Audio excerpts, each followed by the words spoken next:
Мягкая и корпусная мебель от фабрики «Ант». Мы используем только сухое дерево, качественные ткани, непроседающий поролон и надежный механизм трансформации.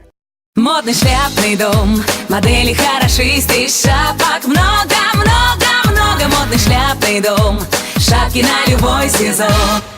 Здравствуй, дорогой читинец! Ты смотришь «Погоду знай». Мебель фабрики «Ант» – это качество, удобство, экологичность и комфорт в твоем доме. А шапку на любой сезон ты найдешь в магазине «Шляпный дом» на Ленина, 110. И теперь поговорим о погоде в субботу, 25 октября. Облачно, небольшие осадки в виде снега. Ветер северо-западный 7 метров в секунду. Ночная температура воздуха 0+2, днем около 0. Атмосферное давление достигнет отметки 699 миллиметров ртутного столба и в течение суток будет слабо расти. Смотри «Погоду знай» каждый день и будь в курсе всех погодных изменений. А с тобой была Алиса, дежурная по рубрике. Пока-пока! Одежда для впечатляющего эффекта. Образец истинного шика и изящества. Инвиво.